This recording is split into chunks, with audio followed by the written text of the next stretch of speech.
Hello, Gsd432 class. So this is seminar 5. We're almost done. We're in the home stretch and we're doing advanced tutorials. So great job on those.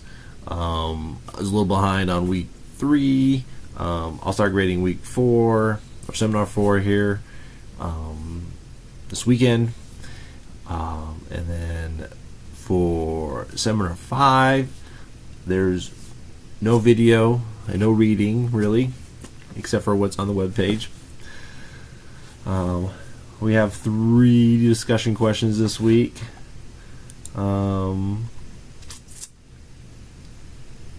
Design pattern. So this is our final design pattern that we will work on, and so this is the decorator design pattern. I'll let you guys look that up and figure it out.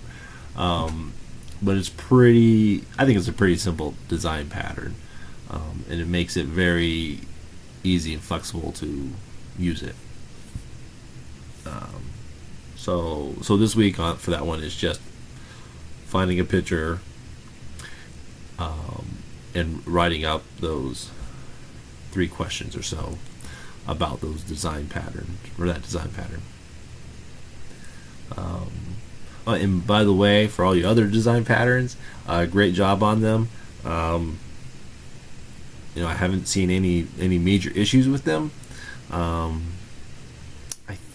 think one of you, either in this class or the last class, did find or use the wrong image from the website for your design pattern. So make sure you have the right image to use. Okay, sometimes that first image is not the right one. You got to look at it and make sure you have it.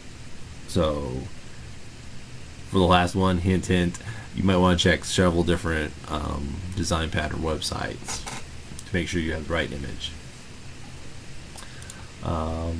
That's all I have on the design pattern. So for the project, what we're going to do is we're going to take that cave generator, and we're going to make it into a maze generator. And so a little background on the maze thing. I actually had an interview with Google a couple years ago, and one of the guys asked me, like out of the blue, it was weird, if I was going to make a maze generator, how would I do it? And so I told him how I would go about doing it, and then I went home and coded it up in Java, because Google's a big Java user, and it totally worked. I was so stoked that it worked.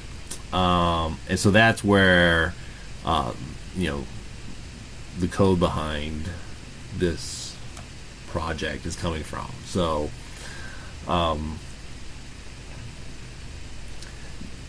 the instructions for the project is a little sparse.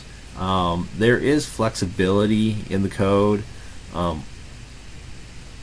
So one of the classes I took back when I was in college was graphic design programming, and I mean, we're talking you need calculus to do this kind of programming.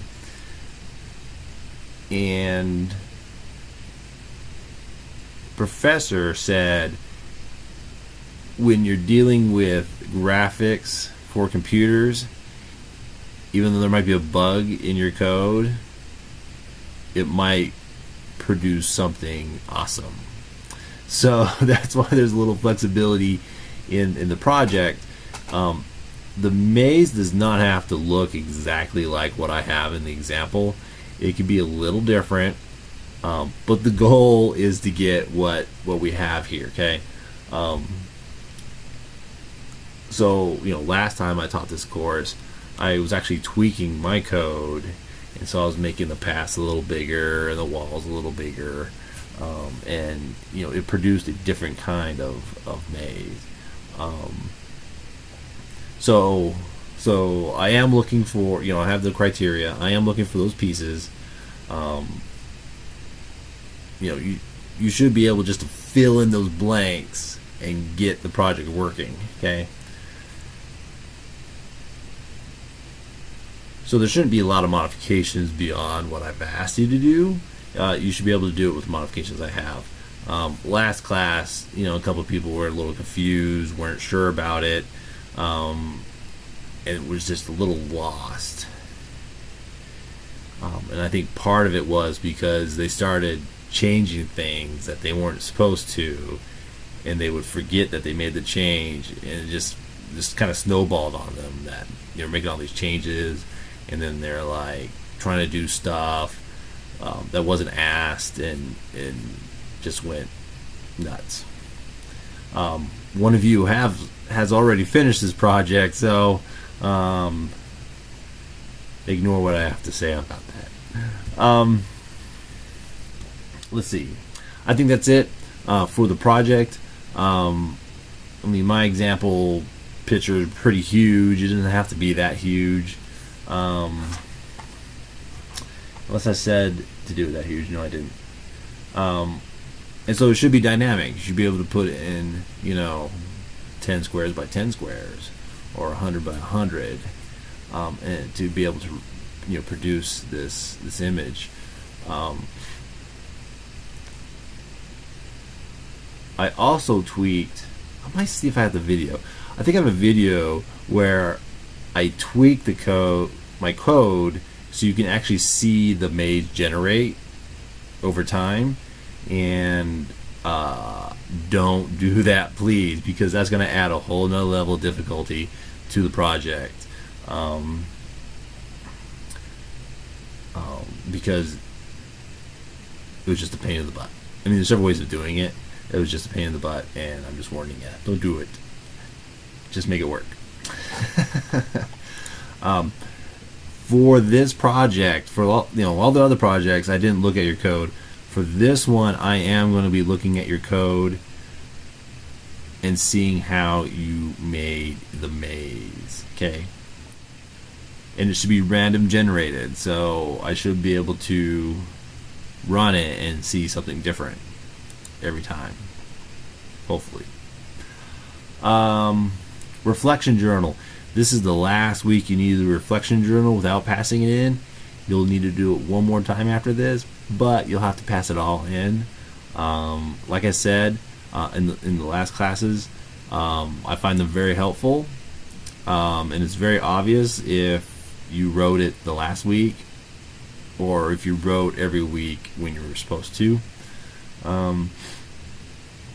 But yeah, try to be as honest and thorough with those as well, because I do look at them and I work on updating the course, so that way if you have any issues with that seminar, I try to address it for the next class.